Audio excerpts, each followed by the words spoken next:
Hello and welcome to my YouTube channel learn English with Karan.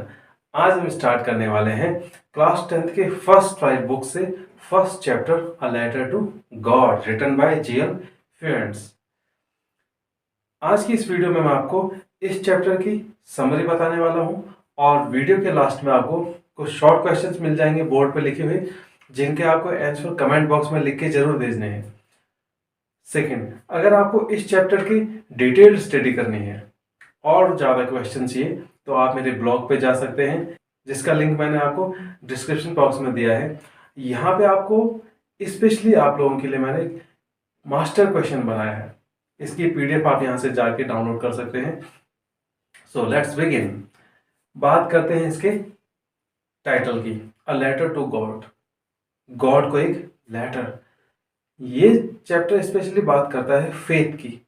Faith means विश्वास। कोई आदमी कैसे इतना विश्वास कर सकता है कि गॉड को लेटर लिख ले? क्यों? क्योंकि ऐसा कोई मेलिंग एड्रेस तो है नहीं कि टू गॉड, गॉड को एक लेटर लिख दिया और वो भगवान के पास पहुंच गया। तो पहली बात करता है ये चैप्टर फेथ की, और सेकंड इसमें आयरनी है, विडंबना।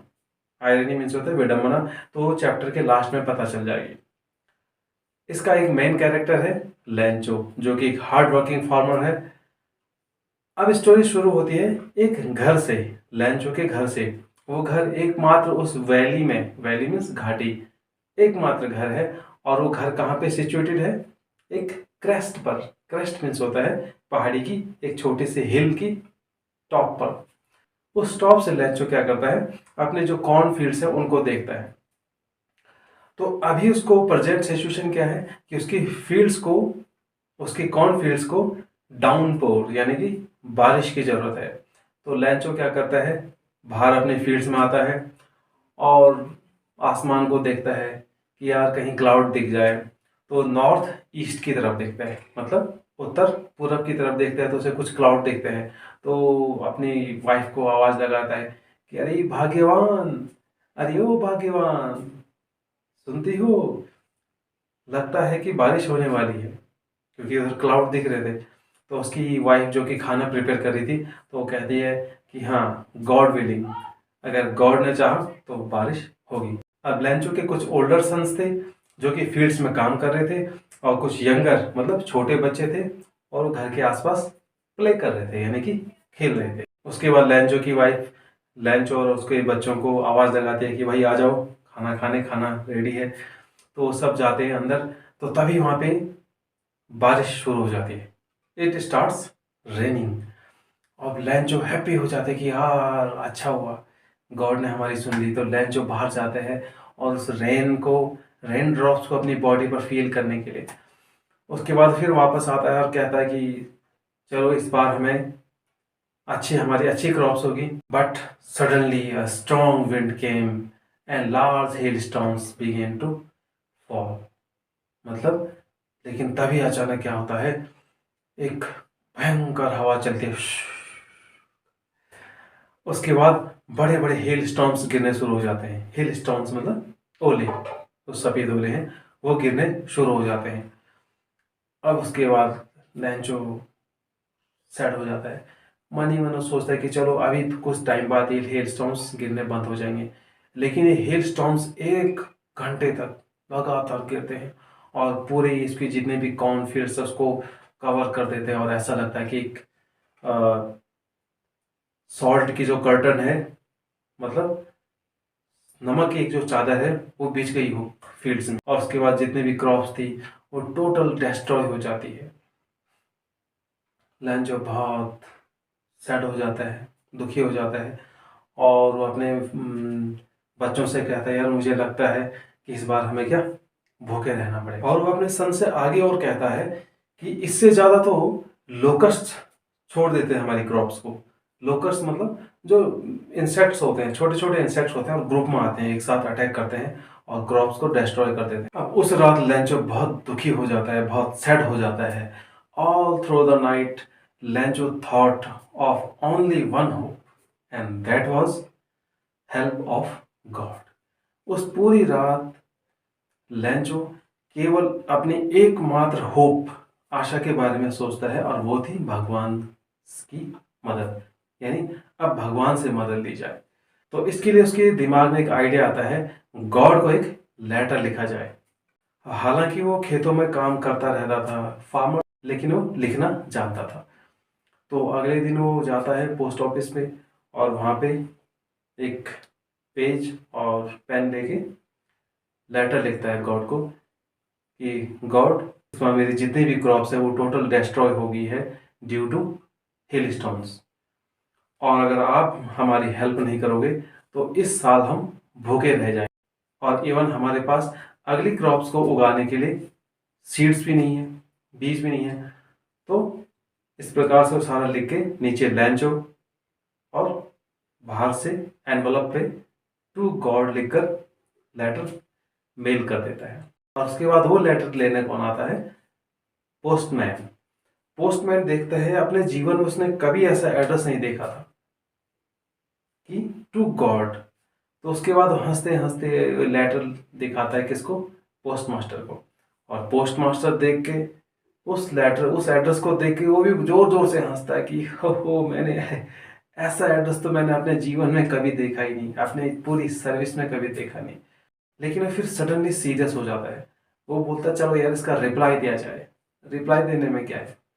तो लेटर को एनवलप खोलता है और उसको पढ़ता है तो देखता है कि यार इसमें तो जवाब के अतिरिक्त और कुछ भी चाहिए, और वो चाहिए थे 100 पैसोज मनी चाहिए थी लैंचो को, क्योंकि लैंचो ने 100 पैसोज की डिमांड की थी कि कम से कम जब तक अगली फसल ना हो तब तक कम से कम हमें खाने के लिए कुछ पैसे तो मिले। Postmaster did not want to shake Lencho's faith from God. Postmaster Lencho के जो भगवान पर जो फेथ था, विश्वास था, उसको तोड़ना नहीं चाहता था। और इस विश्वास को बनाए रखने के लिए वो क्या करता है? पोस्टमास्टर मनी कलेक्ट करता है। अपने जितने भी पोस्ट ऑफिस के एम्प्लॉयज होते हैं उनसे मनी कलेक्ट करता है, और अपने जो फ्रेंड्स हैं उनसे भी एक चैरिटी के तौर पे मनी कलेक्ट करता है, और खुद भी अपनी सैलरी का एक पार्ट देता है। But he could collect only half than more, लेकिन वो हाफ से कुछ ज़्यादा पैसे ही कलेक्ट कर पाता है। और उसके बाद पोस्टमास्टर क्या करता है? वो मनी जो भी उसने कलेक्ट की थी वो एक एनवलप में डालता है, और एक लेटर एक पेपर में गॉड के सिग्नेचर करके भी उसको लेटर उस एनवलप में डाल देता है, और बाहर से टू लैंचो करके उसको लैंचो को सेंड कर देता है। अगले दिन लैंचो आता है पोस्ट ऑफिस पर। अब ये सारा मामला देखने के लिए पोस्टमास्टर अंदर बैठा रहता है और देखता है कि देखते हैं लैंचो क्या सोचता है, उसका क्या रिएक्शन होता है कि जब वो उसको मनी मिलेगी। तो लैंचो आता है, लैंचो को मनी मिलती है, लैंचो को लेटर मिलता है। लैंचो फटाफट से वो एनवलप खोलता है और मनी काउंट करता है, गिनता है मनी कि कितने हैं।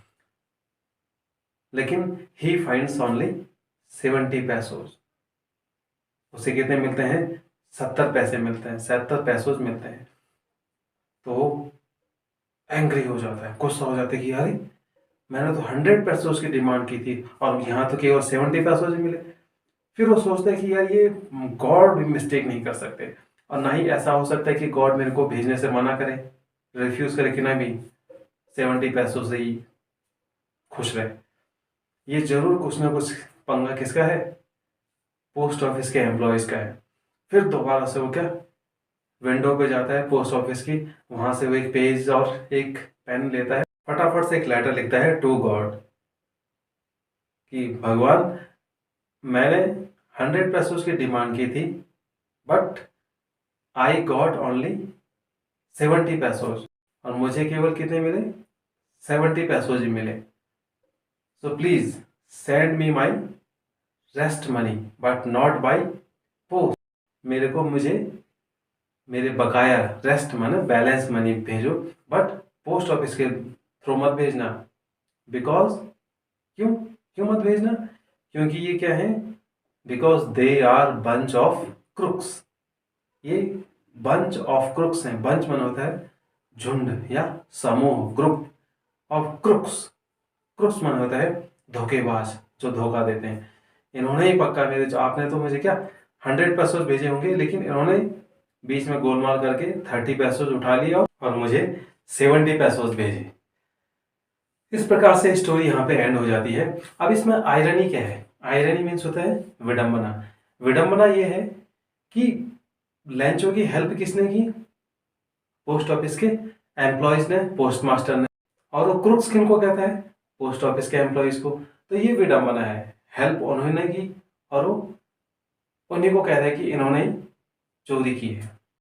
तो ये थी इस चैप्टर की समरी। अब मैं आपको कुछ बोर्ड पे शॉर्ट क्वेश्चन देने वाला हूं, जिनका आपको कमेंट बॉक्स में आंसर जरूर देना है। अब यहाँ पे ये कुछ शॉर्ट क्वेश्चंस हैं, ये मैं बता देता हूं आपको। फर्स्ट है, हु वॉज लैंचो? लैंचो कौन था? Second question is, where was the house located? जो घर है वो कहाँ पे लोकेटेड है, कहाँ पे स्थित है? Third question is, which crop was growing on Lencho's fields? Lencho के फील्ड्स में कौन सी क्रॉप्स, कौन सी फसल उगी हुई थी? Next, what were the boys doing? लैंचो के जो सन्स हैं वो क्या कर रहे थे? Next last, what was the effect of the hill stones on the crops? उन हिल स्टोन्स का क्रॉप्स पर, उस फसल पर क्या इफेक्ट हुआ? तो ये थे इस चैप्टर की समरी। और मैंने पहले ही बताया, अगर आप और डिटेल स्टडी करना चाहते हैं तो आप ब्लॉग पे जा सकते हैं। डिस्क्रिप्शन बॉक्स में आपको ब्लॉग का लिंक मिल जाएगा। Thanks for watching, keep watching and keep studying.